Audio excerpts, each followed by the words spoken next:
തന്നെ തുടങ്ങാം. ഇവിടെയാണ് നമ്മൾ നിൽക്കുന്നത്. വിവശ്ചിത്തിൻ്റെ പുനർജന്മമായ മാനിനെ ശ്രീരാമൻ്റെ അഭ്യർത്ഥന പ്രകാരം സഭയിലേക്ക് കൊണ്ടുവരാൻ അദ്ദേഹം പറഞ്ഞു.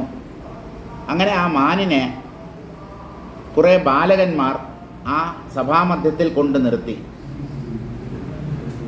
ഈ മാനിന് എങ്ങനെയെങ്കിലും മോക്ഷം കൊടുക്കണം, അതിനെ ആ മാനെന്നുള്ള ആ മൃഗജന്മത്തിൽ നിന്നും അതിനൊരു മോചനം നൽകണം, അതിനെ അങ്ങേക്ക് എന്തെങ്കിലും ചെയ്യാൻ പറ്റുമോ എന്ന് ചോദിച്ചപ്പോൾ വസിഷ്ഠ മഹർഷി പറഞ്ഞു, എന്നെക്കൊണ്ട് ഒന്നും ചെയ്യാൻ പറ്റില്ല. അഗ്നിദേവനെ ഉപാസിച്ചാണ് ഒന്നായിരുന്ന വിവശ്ചിത്ത് 4 രൂപങ്ങളായി മാറിയത്. അതുകൊണ്ട് ഈ കാര്യത്തിൽ എന്തെങ്കിലും ചെയ്യാൻ കഴിയുന്നത് അഗ്നിദേവന് മാത്രമാണ്. അഗ്നിയിൽ ഈ മാൻ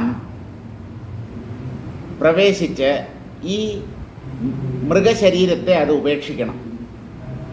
എന്നാൽ മാത്രമേ വിവശ്ചിത്തായി മാറാൻ കഴിയുകയുള്ളൂ. അപ്പോൾ ആ മാനിൻ്റെ അഗ്നിപ്രവേശത്തിനുള്ള സന്നാഹങ്ങൾ ഞാൻ തന്നെ ഒരുക്കാം എന്ന് വസിഷ്ഠ മഹർഷി പറഞ്ഞ് നിങ്ങളെല്ലാവരും കണ്ടു നിൽക്കെ ഈ മാൻ അഗ്നിയിൽ ചാടുന്നതാണ്. ഇവിടെയാണ് നമ്മൾ നിർത്തിയത്. അടുത്തത് വാൽമീകി മഹർഷിയാണ് പറയുന്നത്. വാൽമീകിരുവാച ഇത്യുക്ത്വാ സ മുനിസ്തത്ര വസിഷ്ഠശ്രേഷ്ഠചേഷ്ടിതഃ ഉപസ്പൃശ്യ യഥാന്യായം സ്വകമണ്ഡലുവാരിണ. ഇങ്ങനെ പറഞ്ഞ വസിഷ്ഠ മഹർഷി അദ്ദേഹം എങ്ങനെയുള്ള ആളാണ്? ശ്രേഷ്ഠചേഷ്ടിതഃ, ശ്രേഷ്ഠമായ കാര്യങ്ങൾ മാത്രം ജീവിതത്തിൽ ചെയ്തിട്ടുള്ള ഒരു മഹത് വ്യക്തിയാണ് ഈ വസിഷ്ഠ മഹർഷി. തപസ്വിയാണല്ലോ, അതുകൊണ്ട് അലവലായത്തനമൊന്നും അദ്ദേഹം കാണിക്കത്തില്ല. അദ്ദേഹം ചെയ്തിട്ടുള്ളതെല്ലാം ഉദാത്തമായ കർമ്മങ്ങളാണ്. അങ്ങനെയുള്ള വസിഷ്ഠ മഹർഷി ഇങ്ങനെ പറഞ്ഞിട്ട് യഥാന്യായം സ്വകമണ്ഡലുവാരിണ ഉപസ്പൃശ്യ. ഈ മഹർഷിമാരുടെ കയ്യിൽ മിക്കവാറും കമണ്ഡലു എന്ന് പറഞ്ഞിട്ടൊരു സാധനം ഉണ്ടാവും. അതൊന്നുമല്ല, അതൊരു ജലപാത്രമാണ്. എപ്പോഴും വെള്ളം ഇവർ കൂടെ കൊണ്ടുപോകും. കാരണം പെട്ടെന്ന് ഈ വെള്ളം ലഭിക്കാതെ വന്നാൽ ആ സമയത്ത് അവരുടെ പൂജാദികളും മറ്റും മുടങ്ങാൻ പാടില്ല എന്നുള്ളത് കൊണ്ട് വെള്ളം കൂടെ കൊണ്ടുപോകുന്നവരാണ് മഹർഷിമാർ. മലയാളികളും ഏതാണ്ട് ഇങ്ങനെ തന്നെ വെള്ളം കൂടെ കൊണ്ടുപോകുന്നവരാണ്. കുപ്പിയിലെ വെള്ളമാണെന്നേ ഉള്ളൂ, പോകുന്ന സ്ഥലത്തെല്ലാം അത് കൊണ്ടുപോകും. വീട്ടിലും ഫ്രിഡ്ജിനകത്ത് വാങ്ങിച്ച് സൂക്ഷിച്ച് വയ്ക്കാറുണ്ട്. സമ്പൂർണ്ണ സാക്ഷരതയാണ്, കുറ്റം പറഞ്ഞിട്ട് കാര്യമില്ല. സാക്ഷര കേരളം, സുന്ദര കേരളം, സമത്വ കേരളം, എല്ലാം ശരിയാകും, എല്ലാം ശരിയായിക്കൊണ്ടിരിക്കുകയാണ്. ദിവസേന വാർത്താമാധ്യമങ്ങളിലൂടെയുള്ള വാർത്തകൾ ശ്രദ്ധിച്ചാൽ തന്നെ മനസ്സിലാവും, എല്ലാം ശരിയാവുന്നുണ്ട്. രാഷ്ട്രകൃതം പാപം. രാഷ്ട്രത്തിലുള്ളവർ എന്ന് പറഞ്ഞാൽ ജനങ്ങൾ ചെയ്യുന്ന പാപം രാജാവിനെ പ്രാപിക്കും. എന്ന് പറഞ്ഞാൽ ജനങ്ങളെ നിലയ്ക്ക് നിർത്തേണ്ടത് രാജാവിൻ്റെ കടമയാണ്.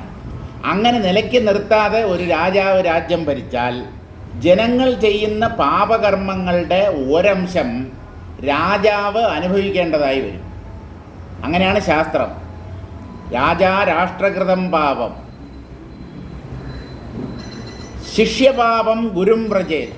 ശിഷ്യൻ ചെയ്യുന്ന പാപം ഗുരുവിന് ചെന്ന് ചേരും, ഗുരു അനുഭവിക്കേണ്ടി വരുമെന്നാണ്.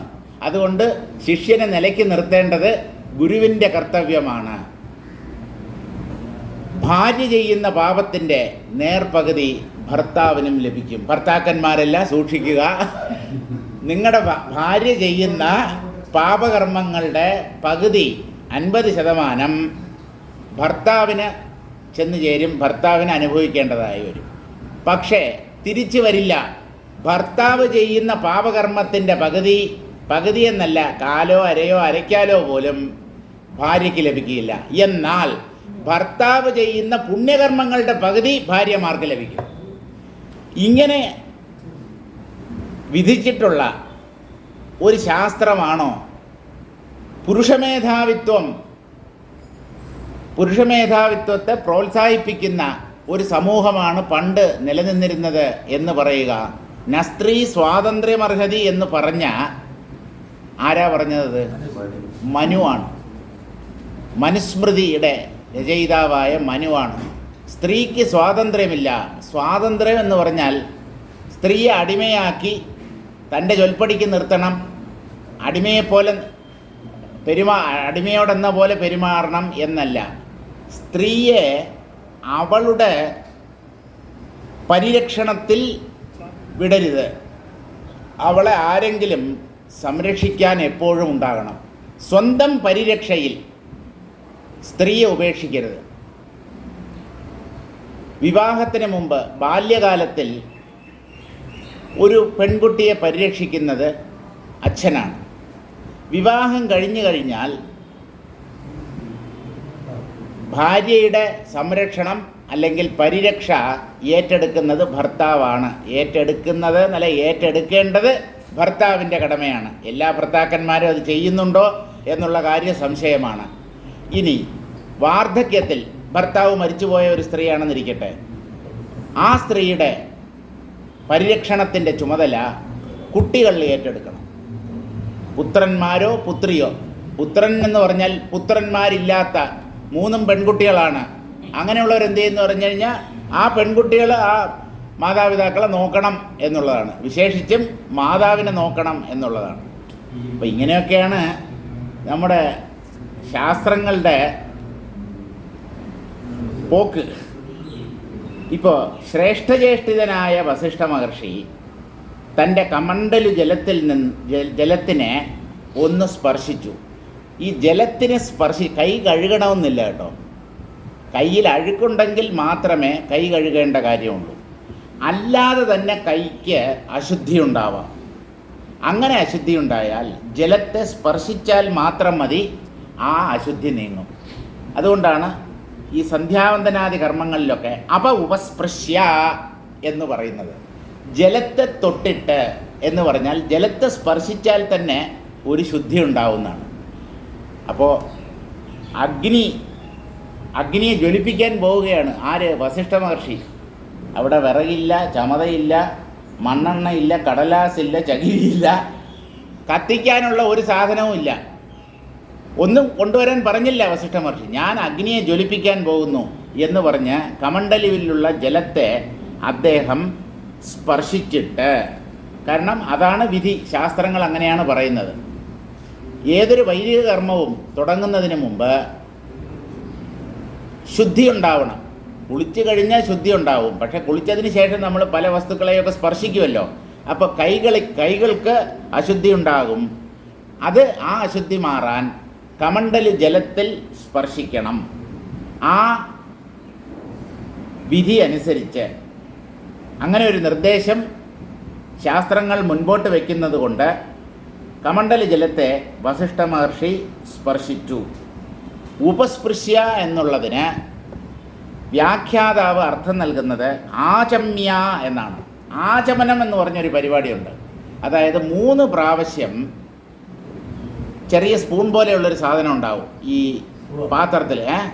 സ്രുവം എന്ന് പറയുന്നത് യാഗത്തിൽ നെയ്യ് കോരി ഒഴിക്കാൻ ഉപയോഗിക്കുന്ന നീണ്ട പിടിയുള്ള സ്പൂണുകളെയാണ് സ്രുവം എന്നൊക്കെ പറയുന്നത്. ഇതിന് ഉദ്ധരിണി എന്നാണ് പറയുന്നത്. ഒരു പാത്രം ഇങ്ങനെ നടുക്ക് കൊഴിഞ്ഞിട്ട്, അതായത് നടുക്ക് ഇങ്ങനെ ഇതേട്ടെ, ശരിക്കും പറഞ്ഞാൽ വൈൻ ഗ്ലാസ് പോലെ ഇരിക്കും. പറയാൻ പാടില്ല, എന്നാലും ഉപമിക്കാൻ വേണ്ടി വൈൻ ഗ്ലാസ് നടുക്ക് ഇങ്ങനെ വീതി കുറഞ്ഞിട്ട് മുകളിലും താഴെയും പരന്നിരിക്കുന്നത് കൊണ്ട് അതിൻ്റെ പേര് പഞ്ചപാത്രം എന്നാണ്. പഞ്ചഭൂതം എന്ന പോലെ അർത്ഥം സ്വീകരിക്കരുത്. പഞ്ചം എന്നുള്ളതിന് പരന്നത് എന്നർത്ഥമുണ്ട്. പ്രപഞ്ചം എന്ന വാക്ക് എങ്ങനെയാണ് ഉണ്ടായത്? പ്രകർഷേണ പരന്നു കിടക്കുന്നത്, വ്യാപിച്ച് കിടക്കുന്നത്. പാഞ്ചഭൗതികമാണ് പ്രപഞ്ചം. അങ്ങനെയും പ്രപഞ്ചം എന്നുള്ള വാക്കിന് അർത്ഥം പറയാം. പഞ്ചഭൂതങ്ങൾ നിറഞ്ഞത്, അല്ലെങ്കിൽ വ്യാപിച്ച് കിടക്കുന്നത്. പഞ്ചാസ്യൻ എന്നൊരു വാക്കുണ്ട്. സിംഹം എന്നാണ് ആ വാക്കിൻ്റെ അർത്ഥം. പഞ്ചാസ്യൻ. 5 തല സിംഹത്തിന് എന്തായാലും ഇല്ലല്ലോ. അവിടെ പഞ്ചാസ്യൻ എന്ന് പറഞ്ഞാൽ ഈ സിംഹത്തിൻ്റെ മുഖം കണ്ടിട്ടുണ്ടോ? ഫ്ലാറ്റാണ്, പരന്ന മുഖമാണ്. മറ്റൊരു ജീവിക്കും അങ്ങനെ പരന്ന മുഖമില്ല. അതുകൊണ്ട് പരന്ന മുഖത്തോടു കൂടിയവൻ എന്ന അർത്ഥത്തിലാണ് പഞ്ചാസ്യൻ എന്ന പേര് സിംഹത്തിന് ലഭിച്ചത്. അപ്പോൾ പഞ്ചപാത്രത്തിൽ നിന്ന് സ്പൂണ് പോലെ ഒരു ചെറിയ ഒരു സാധനമുണ്ട്, ചെറിയൊരു സ്പൂൺ, ഒരു പ്രത്യേക ആകൃതിയിലാണ്, അതിനെയാണ് ഉദ്ധരണി എന്ന് പറയുന്നത്. ആ ഉദ്ധരണിയിൽ ജലം എടുത്തിട്ട് 3 പ്രാവശ്യം, അതായത് ആ ഉദ്ധരണി എന്ന് പറഞ്ഞാൽ 1/2 സ്പൂൺ വെള്ളമേ അതിനകത്ത് കൊള്ളത്തുള്ളൂ, 1 സ്പൂൺ പോലും അതിൽ നിൽക്കത്തില്ല. അതിൽ ആ കമണ്ടലുവിൽ നിന്ന് 3 പ്രാവശ്യം വെള്ളമെടുത്ത്, ഒരുമിച്ചല്ല, ഓരോ പ്രാവശ്യം വെള്ളമെടുത്തിട്ട് ഓരോ ഈശ്വരനാമങ്ങൾ ചൊല്ലുക. ആദ്യത്തെ പ്രാവശ്യം ഉദ്ധരണിയിലെ ജലം വലത് കൈയിൽ ഒഴിച്ചിട്ട് കൈ ഇങ്ങനെ പിടിക്കണമെന്നാണ്, ഇങ്ങനെ നടുക്ക് കുഴിഞ്ഞിട്ട്. നമ്മൾ തീർത്ഥമൊക്കെ സ്വീകരിക്കാൻ വേണ്ടി ഇങ്ങനെ 2 വിരൽ മാത്രം ഇങ്ങനെ ചേർത്തിട്ട് 3 വിരൽ ഇങ്ങനെ ചേരും. അപ്പം നടുക്കൊരു ചെറിയ കുഴി പോലെയുള്ള ഭാഗം ഉണ്ടാവും. അതിൽ ഒരു ഉദ്ധരണി വെള്ളം ഒഴിച്ചിട്ട് അച്യുതായ നമഃ, അച്യുതന് നമസ്കാരം എന്ന് പറഞ്ഞ് ആ ജലം അകത്താക്കണം. രണ്ടാമത് വീണ്ടും ജലം എടുത്തിട്ട് അനന്തായ നമഃ, പുറത്ത് ഉച്ചരിക്കണ്ട, മനസ്സിൽ ഉച്ചരിച്ചാലും മതി, ഈശ്വര സ്മരണയോടുകൂടി ആ ജലം കുടിക്കുക. മൂന്നാമത് ഗോവിന്ദായ നമഃ. ഇങ്ങനെ 3 പ്രാവശ്യം ജലം കുടിച്ചിട്ട് പിന്നെ ഓരോരോ അംഗങ്ങളെ സ്പർശിക്കുന്ന, ശരീരത്തിലെ 12 അംഗങ്ങളെ വലതും ഇടതുമായിട്ട് ഓരോ ഈശ്വരനാമങ്ങൾ ചൊല്ലി, കേശവ, നാരായണ, മാധവ, ഗോവിന്ദ, വിഷ്ണു, മധുസൂദന, ത്രിവിക്രമ, വാമന, ശ്രീധര, ഹൃഷീകേശ, പത്മനാഭ, ദാമോദര, ഇങ്ങനെ 12 നാമങ്ങൾ, 12 നാമങ്ങൾ ചൊല്ലി ശരീരത്തിലുള്ള ഓരോ അംഗങ്ങളെ, ഇങ്ങനെ 2 കണ്ണുകൾ, മൂക്കിൻ്റെ 2 വശങ്ങൾ, ചെവി, തോള്, പിന്നെ നാഭി, ശിരസ്, അങ്ങനെ 12 അംഗങ്ങളുണ്ട്. അതിനെ ഓരോ ഈശ്വരനാമം ചൊല്ലി സ്പർശിക്കുക. ഇത്രയും ചെയ്തു കഴിഞ്ഞാൽ ആചമനം പൂർത്തിയാകും. എന്താ ശുദ്ധി? ശരീരശുദ്ധിക്ക് വേണ്ടിയാണ്. ഈ ജലം ഉള്ളിലേക്ക് കഴിക്കുന്നത് എന്തിനെന്ന് ചോദിച്ചാൽ പ്രാണനെ ശുദ്ധി വരുത്താനാണ്. ജലമെന്ന് പറയുന്നത് ജീവനാണ്, പ്രാണനാണ്. ആ പ്രാണനെ ശുദ്ധീകരിക്കാനാണ് ഈ ഉദ്ധരണിയിൽ ജലം ഉള്ളിലേക്ക് കഴിക്കുന്നത്.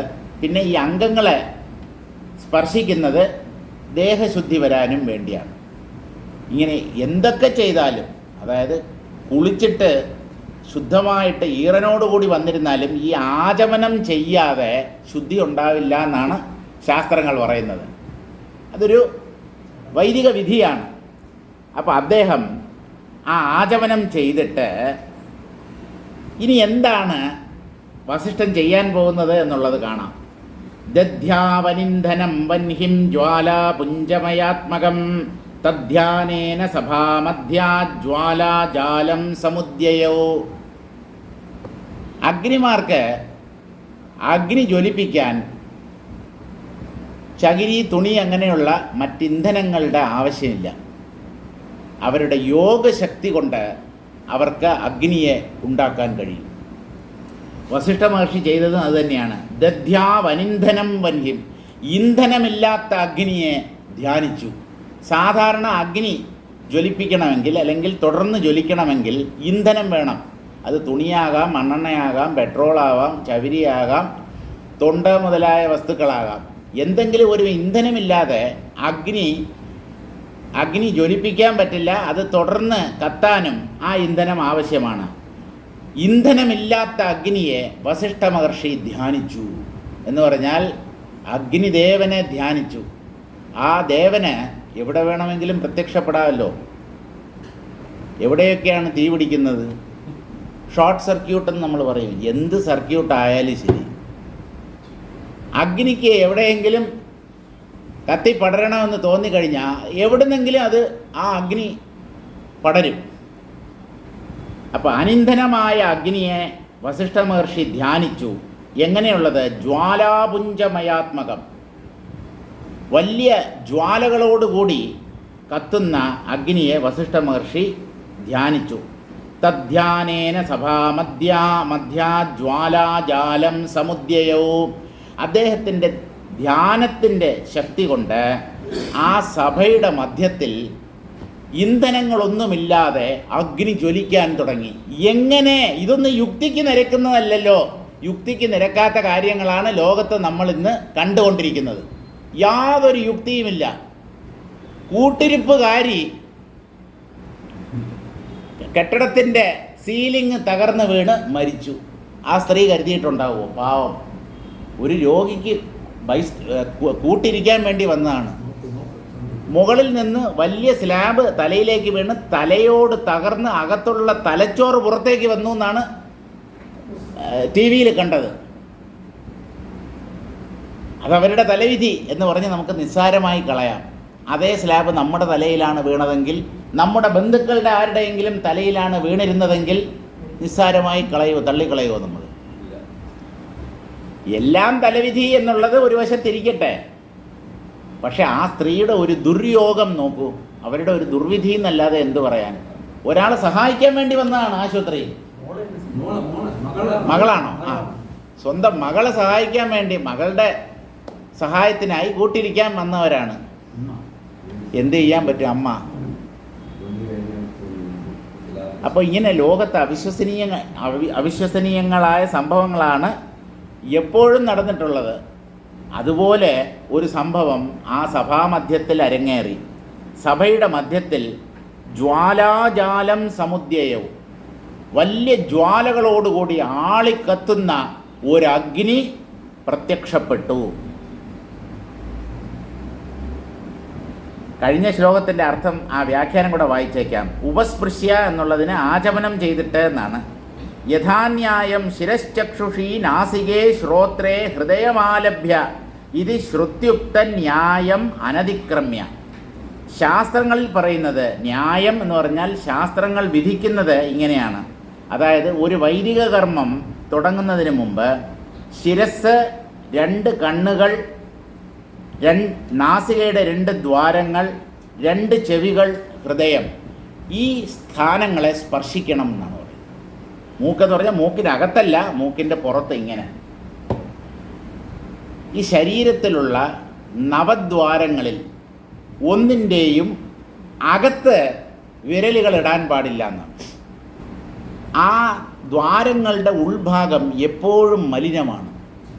ചെവിയുടെ അകത്തിട്ട് ഇങ്ങനെ കുടയുക, മൂക്കിനകത്ത് വിരൽ കയറ്റുക, വാക്കകത്ത് വിരൽ കടത്തുക, അല്ലെങ്കിൽ നഖം കടിക്കുക, ഇതെല്ലാം അശുദ്ധ പ്രവൃത്തികളാണ്.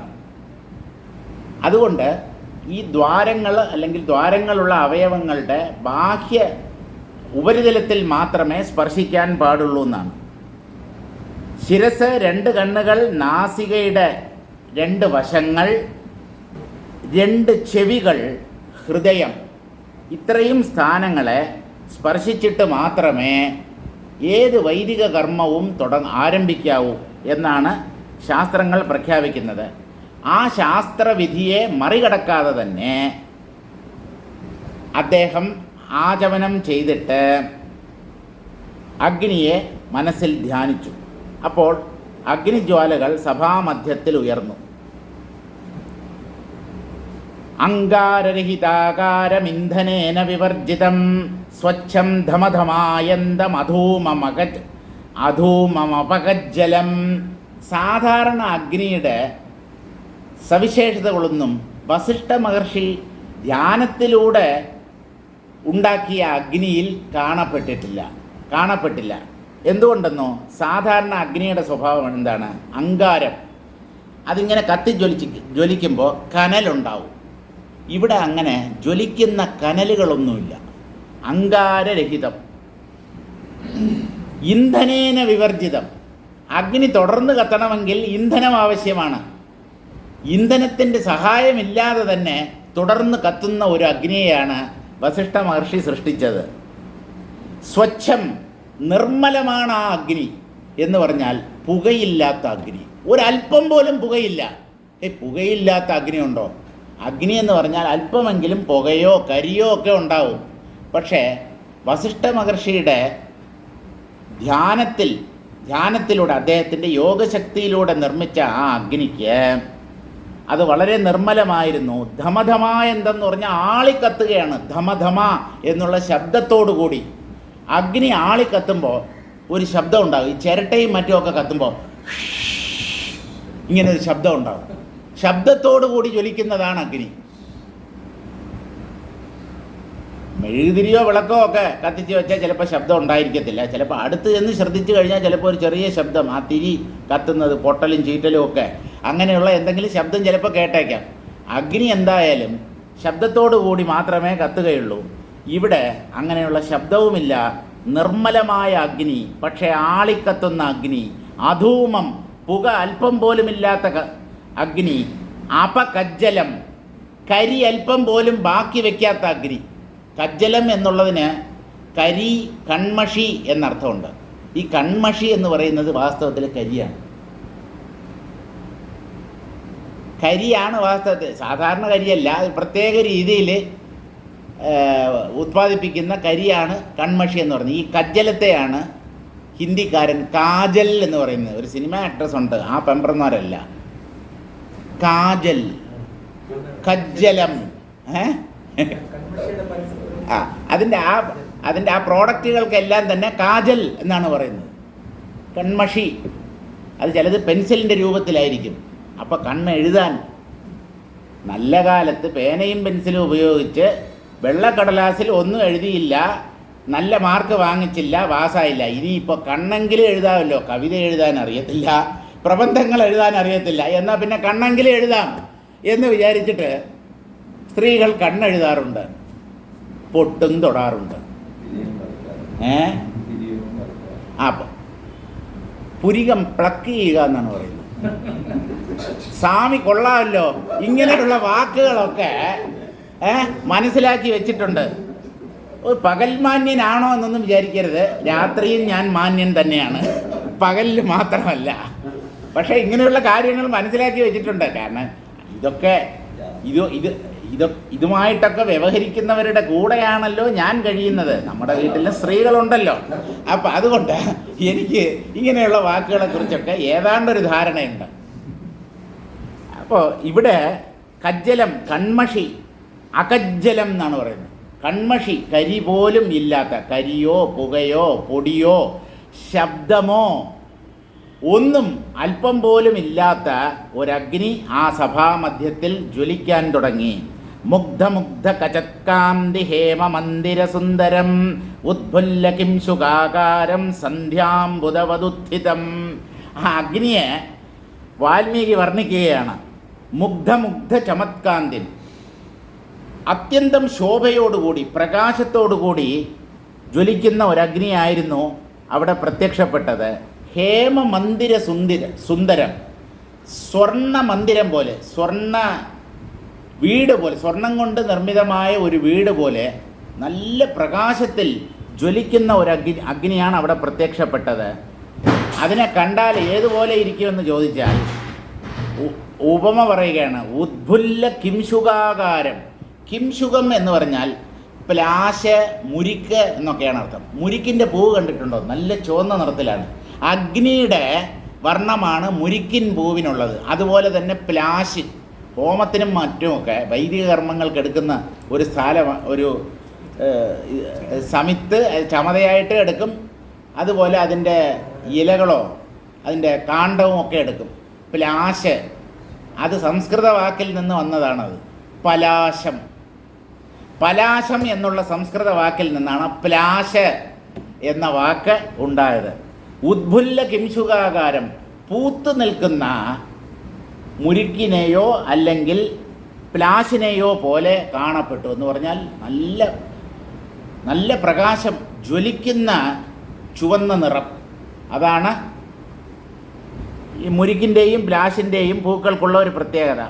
അങ്ങനെ പൂത്തു നിൽക്കുന്ന കിംശുക വൃക്ഷം പോലെ, അതുപോലെ സന്ധ്യാംബുധവതുത്ഥിതം, സന്ധ്യാകാലത്തെ മേഘം പോലെ. സന്ധ്യ എന്ന് പറഞ്ഞാൽ സൂര്യൻ അസ്തമിക്കുന്ന സമയം. ആ സമയത്തെ മേഘം എന്ന് പറഞ്ഞാൽ ഒരു ചുവന്ന നിറം, ചക്രവാളത്തിലും ആകാശത്തിലും എല്ലാം വ്യാപിച്ചിരിക്കും. ഒരു ചുവപ്പ് കലർന്ന മേഘം. ആ ചുവന്ന മേഘത്തെ പോലെ ആ അഗ്നി ശോഭിച്ചു.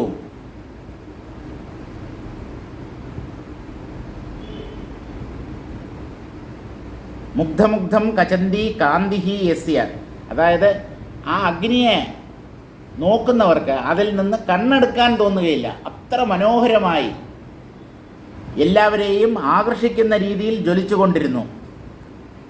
അപകജ്ജലകം അകജ്ജലമിതിയാവത്, അല്പം പോലും കരി ആ അഗ്നിയിൽ നിന്ന് ഉണ്ടായില്ല. ദൂരാപസൃത സഭ്യം തജ്ജ്വാലാജാലം വിലോകയന് മൃഗഃ പ്രാഗ്ഭക്തിഭാവേന പ്രോല്ലലാസവിലോകിതൈഃ. സാധാരണ മനുഷ്യരും ശരി മൃഗങ്ങളും ശരി അവർ അഗ്നിയെ കണ്ടാൽ അടുത്ത് പോകത്തില്ല, ഭയന്ന് മാറി നിൽക്കും. അഗ്നിയെ എല്ലാ കാട്ടുമൃഗങ്ങൾക്കും ഭയമാണ്, എല്ലാ ജീവികൾക്കും, എല്ലാ മൃഗങ്ങൾക്കും. പാമ്പ്, അതുപോലെ കാട്ടാന, കാട്ടുപോത്ത്, സിംഹം, പുലി, കടുവ ഇതൊക്കെ ചൂട്ട് കത്തിച്ച് പിടിച്ചു കഴിഞ്ഞാൽ അടുത്ത് വരത്തില്ല. തീയെ എല്ലാ ജീവികൾക്കും ഭയമാണ്. പക്ഷേ ഈ മാൻ ആ അഗ്നിയെ കണ്ടിട്ട് അല്പം പോലും ഭയന്നില്ല. കാരണം എന്താ? അകത്തിരിക്കുന്നത് വിപശ്ചിത്താണ്. തൻ്റെ ഉപാസനാമൂർത്തി ആ സഭയിൽ എഴുന്നരുളിയിരിക്കുന്നു എന്ന് വിചാരിച്ച് സഭാവാസികളൊക്കെ പെട്ടെന്നിങ്ങനെ അഗ്നി പ്രത്യക്ഷപ്പെട്ടപ്പോൾ അവരൊക്കെ പുറകിലേക്ക് മാറി, ആ അഗ്നിയിൽ നിന്ന് അകന്നുപോയി. ദൂരാപസൃത സഭ്യം തജ്ജ്വാലാജാലം, ആളിക്കത്തുന്ന അഗ്നിയാണ്. വിലോകയൻ, ആ അഗ്നിയെ നോക്കിയിട്ട് മൃഗഃ പ്രാഗ്ഭക്തിഭാവേന, അല്പം പോലും ഭയം തോന്നിയില്ല, വളരെ ഭക്തിയോടുകൂടി ആ അഗ്നിയെ സമീപിച്ചു ഈ മാൻ. കാരണം തൻ്റെ ഉപാസനാമൂർത്തിയാണ്, താൻ പലകാലം ആരാധിച്ച് വരം നേടിയ ആ അഗ്നിദേവനാണ് തൻ്റെ മുൻപിൽ പ്രത്യക്ഷപ്പെട്ടിരിക്കുന്നത് എന്ന് മനസ്സിലാക്കിയ മാനിൻ്റെ രൂപത്തിലുള്ള വിപശ്ചിത്ത്. ഈ ശരീരം അതൊരു വിഷയമേ അല്ല, അകത്തിരിക്കുന്നത് എന്താണ് എന്നുള്ളതാണ് നമ്മൾ ശ്രദ്ധിക്കേണ്ടത്. മനുഷ്യരൂപേണ മൃഗാശ്ചരന്തി, മനുഷ്യരൂപത്തിൽ മൃഗങ്ങൾ ഈ ലോകത്ത് ചുറ്റിത്തിരിയുന്നു. ആരാണ് മനുഷ്യരൂപത്തിൽ തിരിയുന്ന മൃഗങ്ങൾ? ഒരു സുഭാഷിതമുണ്ട്, യേഷാം ന വിദ്യ ന തപോ ന ദാനം ജ്ഞാനം ന ശീലം ന ഗുണോ ന ധർമ്മഃ തേ മർത്യലോകേ ഭുവി ഭാരഭൂതാഃ മനുഷ്യരൂപേണ മൃഗാശ്ചരന്തി. ആരെയാണ് മനുഷ്യരൂപത്തിൽ ചുറ്റിത്തിരിയുന്ന മൃഗങ്ങൾ എന്ന് അറിവുള്ളവർ പറയുന്നത്? യേഷാം ന വിദ്യ, ആർക്കാണോ വിദ്യ, അറിവ്, വിദ്യാഭ്യാസം ഇല്ലാത്തത്. അഭ്യാസമുണ്ട്, വിദ്യയില്ല. പലതരത്തിലുള്ള അഭ്യാസങ്ങൾ കാണിക്കുന്നുണ്ട്, വിദ്യ മാത്രമില്ല. പഠിപ്പ് 2ാം ക്ലാസ്സും ഗുസ്തിയും, ഇതാണ് ക്വാളിഫിക്കേഷൻ. പിന്നെ കാശ് കൊടുത്ത് വാങ്ങിച്ച LLB ഡിഗ്രിയും. ആരെക്കുറിച്ചാണ് ഞാൻ പറയുന്നത് എന്നുള്ളത് നിങ്ങൾക്ക് നന്നായി മനസ്സിലായിട്ടുണ്ടാവും. അതുകൊണ്ട് ഞാനതിനെ പറഞ്ഞ് കുളമാക്കാൻ ആഗ്രഹിക്കുന്നില്ല. യേഷാം ന വിദ്യ, ആർക്കാണോ വിദ്യ, അറിവില്ലാത്തത്. ന തപഃ, ആരാണോ ഒരു തരത്തിലുള്ള തപസ്സും അനുഷ്ഠിക്കാത്തത്. നല്ല ശീലങ്ങൾ, ചില നിഷ്ഠകൾ, ആചാര അനുഷ്ഠാനങ്ങൾ, വ്രതങ്ങൾ, അങ്ങനെ എന്തെങ്കിലും ഒരാളുടെ ജീവിതത്തിൽ ഉണ്ടാവണം. ഒന്നുമില്ലാതെ വെറും പട്ടിയും പൂച്ചയും പശുവിനെയും പോലെ ഇങ്ങനെ നടക്കുന്നത് കൊണ്ട് കാര്യമില്ല. യേഷാം ന വിദ്യ ന തപഃ ന ദാനം, മറ്റുള്ളവർക്ക് എന്തെങ്കിലുമൊക്കെ കൊടുക്കൂ. തുക വളരെ ചെറിയതാണെങ്കിലും എന്തെങ്കിലുമൊക്കെ മറ്റുള്ളവരുടെ ആവശ്യത്തിനായി കൊടുക്കൂ, അതിനുള്ള സന്മനസ് കാണിക്കൂ. ന തപോ ന ദാനം. ജ്ഞാനം, അവിടെ ആദ്യം പറഞ്ഞത് വിദ്യ എന്നുള്ളത് അധ്യാത്മവിദ്യ എന്നെടുക്കാം നമുക്ക്. അതില്ലെങ്കിലും ജ്ഞാനം, ഈ ലോകത്ത് ജീവിക്കാൻ അത്യാവശ്യം വേണ്ട അറിവ്, അതും ഒരാളുടെ പക്കലില്ല. ന ശീലം, സത്ശീലങ്ങളുണ്ടോ, നല്ല ശീലങ്ങളുണ്ടോ, അതുമില്ല. ന ഗുണോ ന ധർമ്മഃ, സദ്ഗുണങ്ങളിൽ ഏതെങ്കിലും ഒന്ന് അയാളിലുണ്ടോ? ഇല്ല. എന്തെങ്കിലും ഒരു ധർമ്മപ്രവൃത്തി അയാൾ അറിഞ്ഞോ അറിയാതെയോ ജീവിതത്തിൽ ചെയ്തിട്ടില്ല. ന ഗുണോ ന ധർമ്മഃ. ഇങ്ങനെയുള്ളവൻ, ഇവനെ മനുഷ്യൻ എന്ന് എങ്ങനെ പറയാൻ പറ്റും? തേ മർത്യലോകെ, അവർ ഈ ഭൂമിയിൽ, മർത്യലോകം എന്ന് പറഞ്ഞാൽ ഭൂമിയിൽ, ഇവിടെയുള്ളവരാണ് മരിക്കുന്നത്. ഊർധ്വലോകങ്ങളിലുള്ളവർ മരിക്കാറില്ല. ദേവലോകത്തിലും പിതൃലോകത്തിലുമുള്ളവർ മരിക്കാറില്ല. ദേവന്മാർ അമൃത് സേവിച്ചത് കൊണ്ട് അവർക്ക് മരണമില്ല. പിതൃക്കൾ ഇവിടെ മനുഷ്യരായി ജീവിച്ചിട്ട് മരിച്ചുപോയവരാണ്, ഒരിക്കൽ മരിച്ചതാണ്, പിന്നെയും മരിക്കാൻ പറ്റില്ല. പിന്നെ മരിക്കണമെങ്കിൽ ജനിച്ചിട്ട് മരിക്കണം, അല്ലാതെ പിതൃലോകത്തിലുള്ളവർക്ക് മരണമില്ല. ഈ മർത്യലോകത്തിൽ കുറേ ആളുകൾ ജീവിക്കുന്നുണ്ട്. അവർ ഭൂമിക്ക് ഭാരമാണ് എന്നാണ്. ഈ ഭൂമിക്ക് ഭാരം മാത്രം ഉണ്ടാക്കിക്കൊണ്ട് അവരുടെ വെയിറ്റ് ഭൂമി ദേവിക്ക് താങ്ങാൻ പറ്റുന്നില്ല. അങ്ങനെ ഭൂമിക്ക് തന്നെ ഭാരമായി മാറി മനുഷ്യരൂപേണ മൃഗാശ്ചരന്തി. രൂപം മാത്രമേ ഉള്ളൂ മനുഷ്യൻ്റേത്, അകത്തുള്ളത് ക്വാളിറ്റി സ്റ്റഫ് എന്ന് പറഞ്ഞാൽ തനി മൃഗം.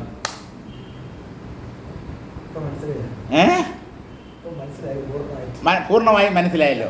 മനുഷ്യത്വത്തിൻ്റെ ലാഞ്ചന ഒരു കണിക പോലും പല മനുഷ്യരിലും കാണുന്നില്ല. അവരെ എങ്ങനെ മനുഷ്യൻ അല്ലെങ്കിൽ മനുഷ്യർ എന്ന് നമുക്ക് പറയാൻ പറ്റും? അപ്പോൾ സഭാവാസികളൊക്കെ ഈ അഗ്നിയിൽ നിന്ന് അകന്നുപോയി. കാരണം അതിന് ചൂടില്ല എന്ന് പറയുന്നില്ല, ചൂടുണ്ട്. അഗ്നിയാണല്ലോ, അഗ്നിയാണെങ്കിൽ പ്രകാശവും ചൂടും ഉണ്ടാവും. പുകയും കരിയും ശബ്ദവും ഒന്നും ആ അഗ്നിക്ക് ഇല്ല. അപ്പോൾ സഭാവാസികളൊക്കെ ഭയന്ന് പുറകിലേക്ക് പോയി. ഈ മാനാകട്ടെ പ്രാഗ് ഭക്തിഭാവേന, നേരത്തെ തന്നെ അഗ്നിദേവനോടുണ്ടായിരുന്ന ഭക്തി കാരണമായി പ്രോല്ലലാസ വിലോകിതൈഹി, മാൻ എന്ത് ചെയ്തു? സഭാവാസികൾ പുറകിലേക്ക് പോയപ്പോൾ ദൂരാദപഗതാഹ സഭ്യ യസ്മാത് തഥാവിധം തജ്ജ്വാലാജാലം വിലോകയൻ സന്ന് സഹ മൃഗഃ, ആ മൃഗം മാൻ പ്രാക്തനേന ഭക്തിഭാവേന വിലോകിതൈഹി സാദരദർശനൈഹി പ്രോല്ലലാസ ജഹർഷ, വളരെ ആദരവോടും ഭക്തിയോടും കൂടി പതുക്കെ പതുക്കെ അടിമേലടിവെച്ച് അഗ്നിയെ സമീപിക്കുകയാണ് ആ മാൻ. മനസ്സുകൊണ്ട് അത് വല്ലാതെ സന്തോഷിക്കുകയും ചെയ്യുന്നുണ്ടായിരുന്നു. എന്തെന്നില്ലാത്ത സന്തോഷം. തൻ്റെ ഉപാസനാ മൂർത്തി തൻ്റെ മുന്നിൽ പ്രത്യക്ഷപ്പെട്ടിരിക്കുന്നു. അത്യധികം സന്തോഷിക്കുന്ന മനസ്സോടുകൂടി, വളരെ ബഹുമാന ആദരങ്ങളോടുകൂടി ആ മാൻ അഗ്നിയെ സമീപിച്ചു. തം സമാലോകയൻ വൻഹിം വിവിക്ഷു ക്ഷീണദുഷ്കൃതഃ പശ്ചാതുപസസാരാശു ദൂരം സിംഹൈവോത്പതന്.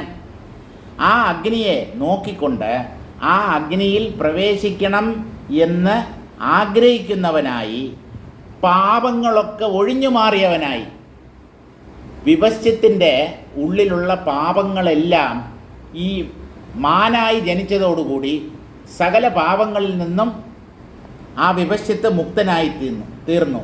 ദുഷ്കൃതങ്ങളൊക്കെ ക്ഷയിച്ചു. പശ്ചാതുപസസാര ആശു, പതുക്കെ പതുക്കെ അഗ്നിയെ സമീപിക്കുകയാണ്. ഏതുപോലെ? ദൂരം സിംഹൈവോത്പതൻ, വളരെ ദൂരത്തു നിന്നും സിംഹം ഒരു ഇരയെ എങ്ങനെയാണോ സമീപിക്കുന്നത് വേഗത്തിൽ, ആദ്യം പതുക്കെ പതുക്കെ നടക്കാൻ തുടങ്ങി. ആ അഗ്നിയോട് അടുക്കും തോറും അതിൻ്റെ വേഗത കൂടി.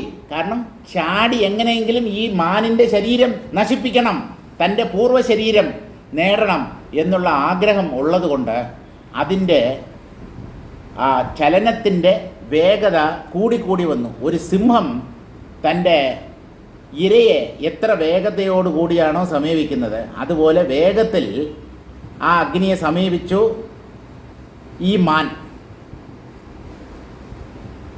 ഏതസ്മിന്നന്തരേ ധ്യാനേ വിചാര്യ മുനിപുംഗവഃ മൃഗം വിലോകിതൈഹി ക്ഷീണപാപം കുർവന്നുവാചഃ. ഇതിനിടയ്ക്ക് വസിഷ്ഠ മഹർഷി തൻ്റെ ജ്ഞാനദൃഷ്ടിയിലൂടെ ഒരു കാര്യം മനസ്സിലാക്കി.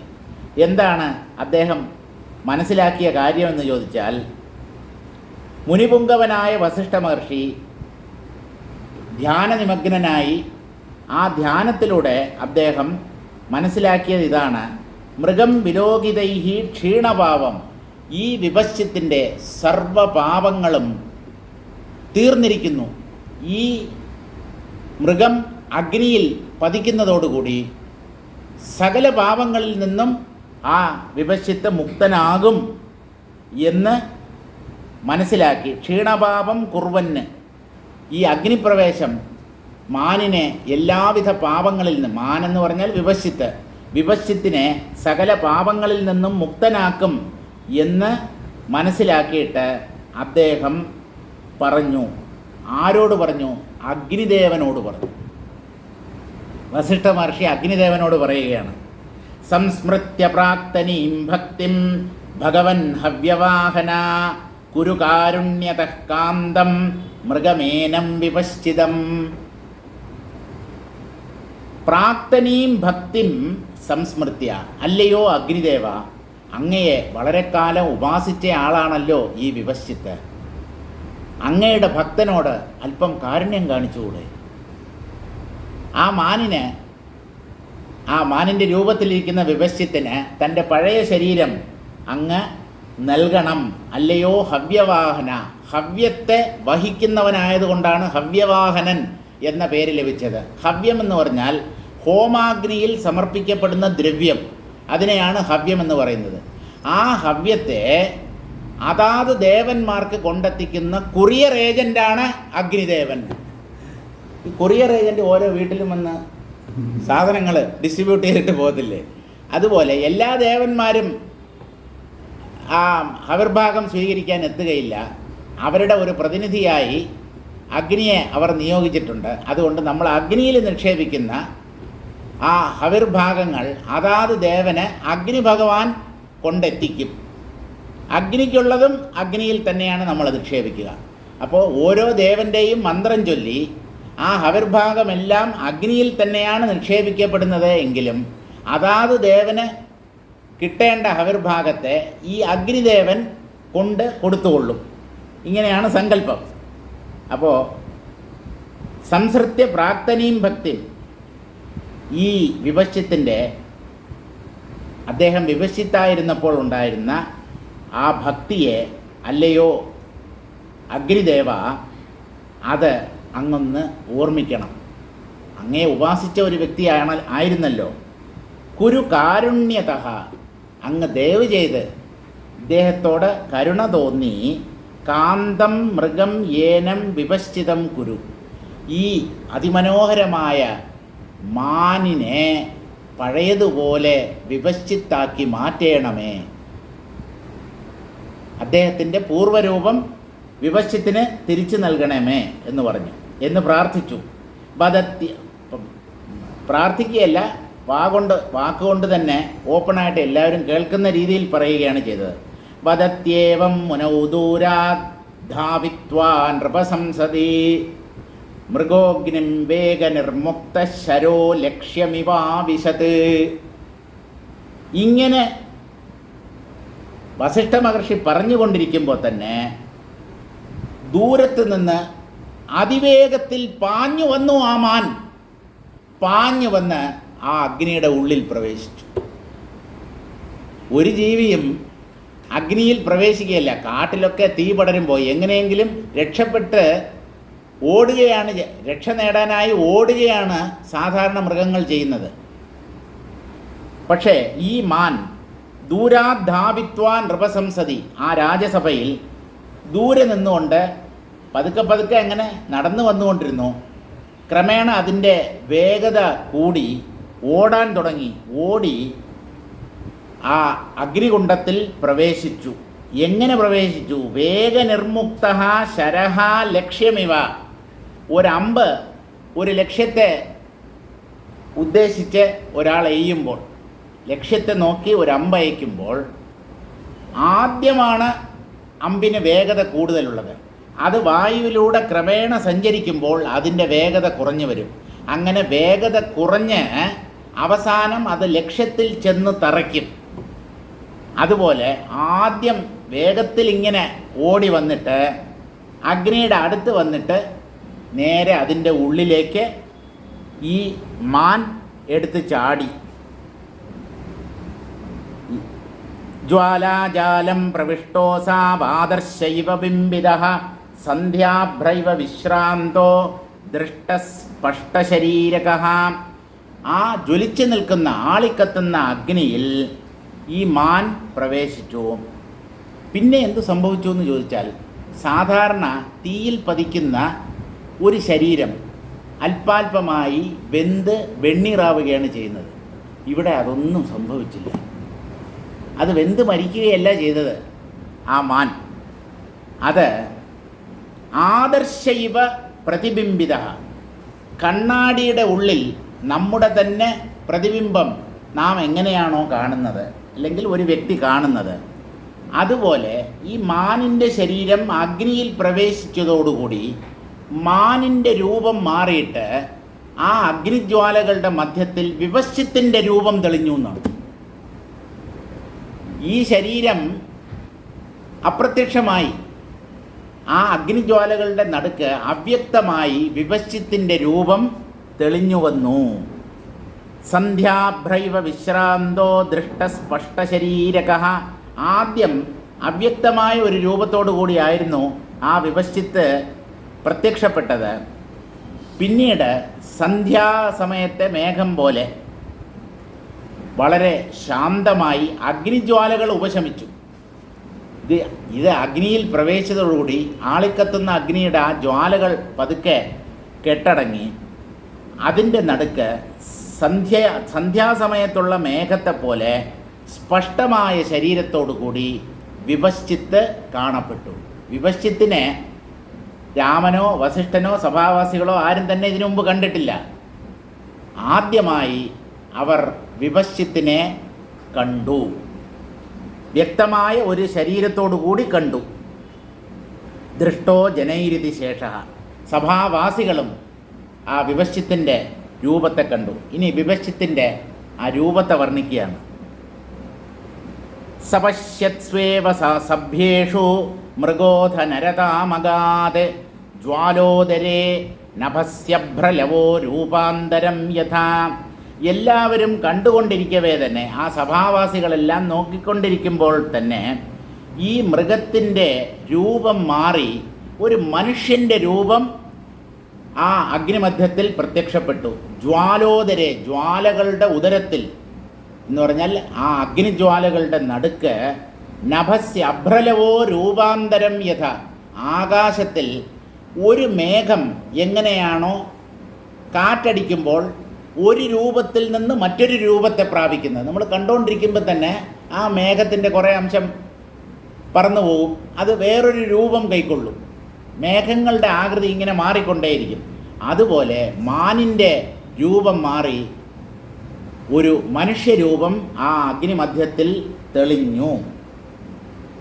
നരതാം മനുഷ്യാകാരം നഭസി മൃഗരൂപ അഭ്രലവ. മാനിൻ്റെ രൂപത്തിൽ കാണപ്പെട്ടിരുന്ന ഒരു മേഘം എങ്ങനെയാണോ മനുഷ്യൻ്റെ രൂപം ആയി അല്പസമയത്തിന് അകം തന്നെ മാറുന്നത്, അതുപോലെ പെട്ടെന്നാണ് ഇതൊക്കെ സംഭവിക്കുന്നത്. ആ മാനിൻ്റെ രൂപം അപ്രത്യക്ഷമായി വിവശ്ചിത്തിൻ്റെ എന്ന് പറഞ്ഞാൽ ആ മനുഷ്യരൂപം പ്രത്യക്ഷപ്പെട്ടു. അദൃശ്യതാഥ ജ്വാലായാമന്ത കനകകാന്തിമാൻ പുരുഷ പാവനാകാര കാന്താവയവസുന്ദര. ആ വിവശ്ചിത്ത് എങ്ങനെ കാണപ്പെട്ടു എന്ന് ചോദിച്ചാൽ ജ്വാലകളുടെ മധ്യത്തിലാണ് അദ്ദേഹം കാണപ്പെട്ടത്. നല്ല സ്വർണത്തിൻ്റെ നിറമായിരുന്നു, സ്വർണവർണ്ണത്തോടു കൂടിയ തിളങ്ങുന്ന നിറമാണ് ഉരുകിയ സ്വർണത്തിന്. സ്വർണത്തിന് തന്നെ ഒരു പ്രഭയുണ്ട്. ഉരുകിയ സ്വർണത്തിൻ്റെ നിറമായിരുന്നു. കനകകാന്തിമാൻ, കനകകാന്തിയോടുകൂടിയ ഒരു ശരീരത്തോടു കൂടി അദ്ദേഹം പ്രത്യക്ഷപ്പെട്ടു. പുരുഷ, ഒരു മനുഷ്യൻ. പാവനാകാര, അദ്ദേഹത്തെ കണ്ടാൽ തന്നെ ഒരു തപസ്വിയാണോ സന്യാസിയാണോ എന്ന് തോന്നും. അങ്ങനെ ഒരു ദിവ്യ രൂപത്തിലാണ് വിവശ്ചിത്ത് അഗ്നിമധ്യത്തിൽ പ്രത്യക്ഷപ്പെട്ടത്. അദ്ദേഹത്തിൻ്റെ രൂപം തന്നെ അത്യന്തം പാവനമായിരുന്നു. കാന്ത അവയവസുന്ദര, ശരീര അവയവങ്ങളൊക്കെ നല്ല കാന്തിയോടുകൂടി പ്രകാശിക്കുന്നവയായിരുന്നു. കാണാൻ സുന്ദരൻ, സുഭകൻ, ഒരു തപസ്വിയുടെ രൂപത്തിലാണ് വിവശ്ചിത്ത് പ്രത്യക്ഷപ്പെട്ടത്. കാന്തൈഹി കാന്തിമദ്ഭിരവയവൈഹി സുന്ദര, തിളങ്ങുന്ന പ്രകാശിക്കുന്ന അവയവങ്ങളോടുകൂടി വിവശ്ചിത്ത് അവിടെ പ്രത്യക്ഷപ്പെട്ടു. വീണ്ടും അദ്ദേഹത്തിൻ്റെ രൂപത്തെ വർണ്ണിക്കുകയാണ്.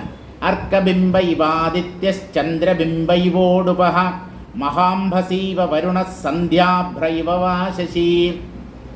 സൂര്യമണ്ഡലത്തിൻ്റെ നടുക്ക് പ്രത്യക്ഷപ്പെടുന്ന സൂര്യദേവനെ പോലെ ചന്ദ്രബിംബത്തിൻ്റെ മധ്യത്തിൽ ആവിർഭവിച്ച ചന്ദ്രദേവനെ പോലെ ജലമധ്യത്തിൽ ആവിർഭവിച്ച ജലദേവതയായ വരുണനെ പോലെ സന്ധ്യാമേഘങ്ങളുടെ ഇടയിൽ പ്രകാശിക്കുന്ന ചന്ദ്രനെ പോലെ ഇങ്ങനെ പല ഉപമകൾ ഇങ്ങനെ പറയുകയാണ്.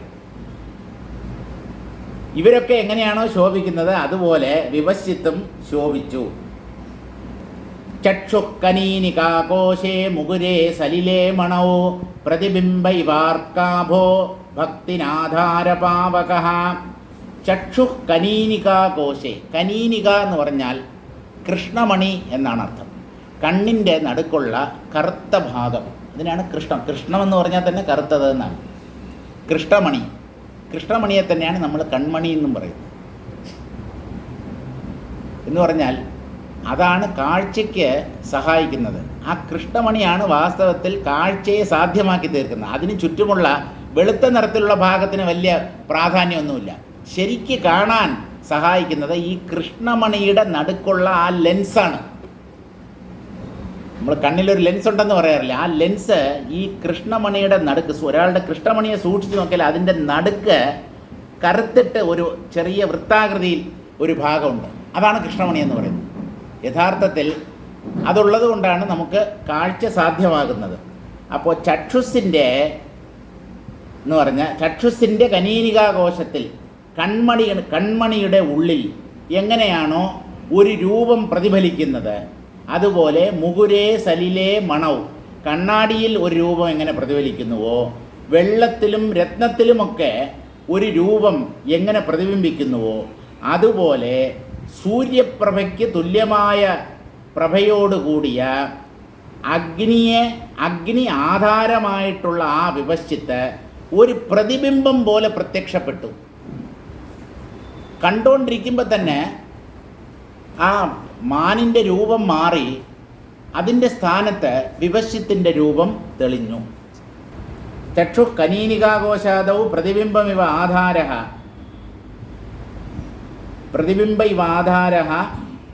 പാവകോ യസ്യ തഥാവിധോ ഭക്തിരേവ നാ പുരുഷഭൂതേവ സ്ഥിതഃ.